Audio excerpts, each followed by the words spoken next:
5 തലമുറകളായി നിങ്ങൾക്കൊപ്പം PRS hospital. നമ്മുടെ ആരോഗ്യമന്ത്രി വീണ ജോർജ് വളരെ സൗമ്യമായി സംസാരിക്കുന്ന ഒരു വ്യക്തിത്വമാണ്. നേരത്തെ ചാനൽ ന്യൂസ് റീഡറായിരുന്നു, കൈരളി ചാനലുണ്ടായിരുന്നു, ഇന്ത്യ വിഷനിലുണ്ടായിരുന്നു, പിന്നെ റിപ്പോർട്ടർ ചാനലിൻ്റെ തുടക്ക സമയത്തൊക്കെ ഉണ്ടായിരുന്നു.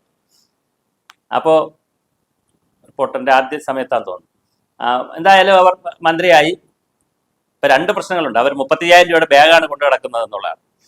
1 ലക്ഷം രൂപയ്ക്ക് വരെ 35,000 മുതൽ 2 ലക്ഷം രൂപ വരെ വിലയുള്ള ബാഗുകൾ ഇറക്കുന്ന കമ്പനിയുടെ 35,000 രൂപയുടെ ബാഗാണ് കൊണ്ടു നടക്കുന്നത്. ആ കാര്യത്തിലൊന്നും എനിക്ക് അഭിപ്രായം. അതൊക്കെ ഓരോ വ്യക്തികളും ഓരോ സ്ഥാനത്തെത്തുമ്പോൾ എന്ത് തരത്തിൽ ജീവിക്കണം, കൂടുതൽ പദവികളിൽ എത്തുമ്പോൾ കൂടുതൽ സാമൂഹ്യ ഉത്തരവാദിത്തങ്ങളിലേക്ക് വരുമ്പോൾ എളിമയും ലാളിത്യവും ഒക്കെയാണ് വേണ്ടത്.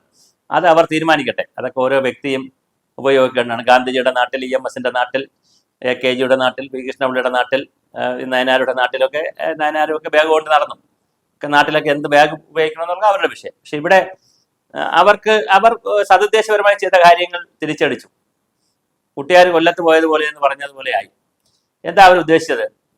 18-ാം തീയതി ഒരു കത്ത് കൊടുക്കുന്നു കേന്ദ്രമന്ത്രിക്ക്. 20-ാം തീയതി അതിന് സീക്വൻസ് തിരിച്ചു പിടിക്കുന്നതാണ് കറക്റ്റ്, തിരിച്ചു മനസ്സിലാക്കുന്നതാണ് നല്ലത്. 20-ാം തീയതി ഡൽഹിയിൽ വെച്ച് ക്യൂബൻ പ്രതിനിധികളുമായി ഒരു ചർച്ചയുണ്ട്. അത്താഴ വിരുന്നിന് പോയതാണ്. ഇവർ ക്യൂബയിൽ പോയതിന്റെ ഭാഗമായി ക്യൂബൻ ഉപപ്രധാനമന്ത്രി സംഘവും ഡൽഹിയിൽ വരുമ്പോൾ ഇവരെ അത്താഴ വിരുന്നിന് വിളിച്ചു. കേരളത്തിൽ വരുന്നവരെ ക്യൂബയിൽ വിളിച്ചു.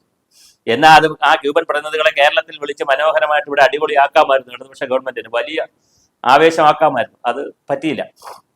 എന്തായാലും ഡൽഹിയിലാണ് അവർ വന്നത്. അപ്പൊ അത്താഴ വിരുന്നിന് പോയി. യഥാർത്ഥത്തിൽ 20-ാം തീയതി ക്യൂബൻ പ്രതിനിധി സംഘം അത്താഴ വിരുന്നിന് വരുമ്പോ എന്ന് അറിഞ്ഞത് വളരെ നേരത്തെയാണ്. അപ്പൊ അതിന് ടിക്കറ്റ് എല്ലാം ബ്ലോക്ക് ചെയ്ത് നേരത്തെ പോകാൻ തീരുമാനിച്ചിരുന്നു. അപ്പോൾ യഥാർത്ഥത്തിൽ ഈ നദ്ദ, കേന്ദ്ര ആരോഗ്യമന്ത്രി നദ്ദയ്ക്ക് കത്ത് കൊടുത്തിട്ടില്ല. അപ്പം നദ്ദയെ കാണണമെന്നൊരു പ്രോഗ്രാമും ഇല്ലായിരുന്നു. കാരണം 40 ദിവസം ആയല്ലോ സമരം തുടങ്ങിയിട്ട്. ഇതിനു മുമ്പേ കാണണമെന്നൊരു പരിപാടി ഇല്ലായിരുന്നു. അത് സമരത്തിന് ആദ്യം മുതൽ തന്നെ സമരത്തിനെതിരാണ്. 400 പേരെ പങ്കെടുക്കുന്നുള്ളൂ. ഇത് SUCI നടത്തുന്ന സമരമാണ്. ഇതിൽ CIT പങ്കെടുക്കുന്നില്ല, അല്ലെങ്കിൽ അംഗീകൃത സംഘടനകൾ പങ്കെടുക്കുന്നില്ല. ഇത് ഗവൺമെന്റിനെ താഴെ ഇറക്കാനുള്ള ഒരു വിമോചന സമരമാണെന്നൊക്കെ പറഞ്ഞ് ഇതിന് വേറെ രൂപത്തിലേക്ക് ആദ്യം മുതലേ സമരത്തോട് നെഗറ്റീവ് അപ്രോച്ചാണ്. അതുകൊണ്ട് തന്നെ നദ്ദയെ കാണുന്ന വിഷയമൊന്നുമില്ല. പിന്നെ ഇത് പല രൂപത്തിലേക്ക് വന്നു. അവർ നിരാഹാര സമരത്തിലേക്ക് പോകുന്നു, സമരത്തിന്റെ രൂപം മാറുന്നു. UDF-ഉം BJP-യും സകല ആളുകളും പോയി പിന്തുണ കൊടുക്കുന്നു. സമരത്തിന്റെ സ്വഭാവമൊക്കെ മാറിയപ്പോഴാണ് എന്നാലും ഒന്ന് പരിഹരിച്ച് കളയാം, അല്ലെങ്കിൽ ഇടപെട്ട് കളയാമെന്ന് കരുതുന്നത്. ശരിക്കും 18-ാം തീയതിയാണ് കത്ത് കൊടുത്താലും, 18-ാം തീയതിയാണ് അവർ കത്ത് കൊടുത്തു എന്ന് പറയുന്നത്. 19-ാം തീയതി റെസിഡൻഷ്യൽ അവിടുത്തെ ഓഫീസർ കത്ത് കൊടുത്തു എന്ന് പറയുന്നു. 20-ാം തീയതി അപ്പോയിന്റ്മെന്റിന് 18-ാം തീയതി കത്ത് കൊടുത്താൽ മതിയോ എന്നുള്ളൊരു ചോദ്യമുണ്ട്. 2 ദിവസമല്ലേ ഉള്ളൂ. ഇനി 18-ാം തീയതി കത്ത് കൊടുത്തു, 19-ാം തീയതി മറ്റൊരു കത്ത് കൊടുത്തു, 20-ാം തീയതി ആയിട്ട് ഡൽഹിയിലേക്ക് അങ്ങ് ചെല്ലുകയാണ്. സാധാരണ അപ്പോയിന്റ്മെന്റ് ഉറപ്പാക്കിയിട്ടല്ലേ ആ പ്രോഗ്രാമിൽ ചെല്ലാവൂ. ഇവിടെ സംഭവിച്ചത് വളരെ നേരത്തെ ലെറ്റർ കൊടുത്തിട്ടില്ല. ഒന്നാമത് പറ്റിയ മിസ്റ്റേക്ക്. അത് പിന്നെ വീണ ജോർജിന്റെ മാത്രം ഒരു പ്രശ്നമല്ല. ഈ ഗവൺമെന്റ്, അതായത് പിണറായി വിജയന്റെ 2ാം ഗവൺമെന്റ് വന്നതിന് ശേഷം എല്ലാ മന്ത്രിമാരുടെയും വകുപ്പുകളിൽ പ്രൈവറ്റ് സെക്രട്ടറിമാർ മുതൽ APS അഡീഷണൽ പ്രൈവറ്റ് സെക്രട്ടറിമാർ മുതൽ ഡ്രൈവർ വരെയുള്ള മുഴുവൻ പേരെയും പാർട്ടിക്കാരുമായി ബന്ധമുള്ളവരെയാണ് വെച്ചിരിക്കുന്നത്. അവർക്ക് പ്രായോഗിക പരിജ്ഞാനമുള്ളവരല്ല. സാധാരണ ചെയ്യുന്നത് പാർട്ടിക്കാരായ കുറച്ചു പേരെ വെച്ചിട്ട് വളരെ കൂടുതൽ പേരും സെക്രട്ടേറിയറ്റിൽ നിന്നും പല സ്ഥലങ്ങളിൽ നിന്നും റിട്ടയർ ആയവരും പ്രായോഗിക പരിജ്ഞാനമുള്ള ആളുകളെയാണ് അവിടെ വയ്ക്കുന്നത്. അപ്പൊ അവർക്ക് ലെറ്റർ എഴുതുന്നതും അതിന്റെ പ്രോട്ടോക്കോളും അത് കോർഡിനേറ്റ് ചെയ്യുന്നതിനൊക്കെ നല്ല പരിചയം കാണും. ഇത് യാതൊരു പരിചയമുള്ള ആളുകളല്ല. ഇവരുടെ പ്രൈവറ്റ് സെക്രട്ടറിമാരായിട്ട് ഇപ്പോഴുള്ള മന്ത്രിമാരുടെ പ്രൈവറ്റ് സെക്രട്ടറിമാരും യാതൊരു പരിചയമുള്ളവരുമല്ല. രാഷ്ട്രീയ പരിചയം കൂടെ വേണം ഇതിനകത്ത്, രാഷ്ട്രീയ മെയ്വഴക്കവും വേണം. അങ്ങനെയുള്ളവരല്ല. അപ്പൊ സ്വാഭാവികമായിട്ട് 18-ാം തീയതി കത്ത് കൊടുത്താൽ 20-ാം തീയതിയിലേക്ക് ലെറ്റർ കിട്ടുമോ? കാരണം അദ്ദേഹം പാർലമെന്റിലെ വലിയ നേതാവാണ്. പിന്നെ നരേന്ദ്രമോദി അമിത്ഷായും കഴിഞ്ഞാൽ വളരെ പ്രധാനപ്പെട്ട നേതാവാണ്. BJP-യുടെ നാഷണൽ പ്രസിഡന്റാണ്, മന്ത്രിയാണ്. അദ്ദേഹം പാർലമെന്റ് നടക്കുന്ന സമയം. അതുകൊണ്ട് അദ്ദേഹത്തിന് ഒരാഴ്ച സമയം കൊടുക്കണം. അത് ന്യായമായി കൊടുക്കേണ്ടതാണ്. പക്ഷെ ഇത് 2 ദിവസം കൊണ്ട് കിട്ടിയില്ല. 18-ാം തീയതിയാണ് കത്ത് കൊടുത്തത്. എന്നാൽ കത്ത് കൊടുക്കുന്നതിന് പുറമെ ഒരു ഫോളോ അപ്പ് കൂടി പേഴ്സണലായി നടക്കണമായിരുന്നു. കത്ത് കൊടുത്തു, തന്നില്ല, മറുപടി തന്നില്ല, അല്ലെങ്കിൽ ഡേറ്റ് തന്നില്ല എന്ന് പറയുന്നത് വെറും ചട്ടപ്പടിയാണ്. 19-ാം തീയതി കത്ത് കൊണ്ട് നേരിട്ട് മന്ത്രിയെ കണ്ട് 20-ാം തീയതി ഇങ്ങനെ ആരോഗ്യമന്ത്രി വരുന്നുണ്ട്, അപ്പോൾ ഒരു കാണാനൊരു സൗകര്യം തരുമോ എന്ന് നമ്മുടെ KV തോമസ് സാറോ, അദ്ദേഹം അവിടെ ഇപ്പം വളരെ ഗൗരവമായിട്ട് ഉണ്ടെടുത്ത് ഉറങ്ങിയിരിക്കുകയാണ്.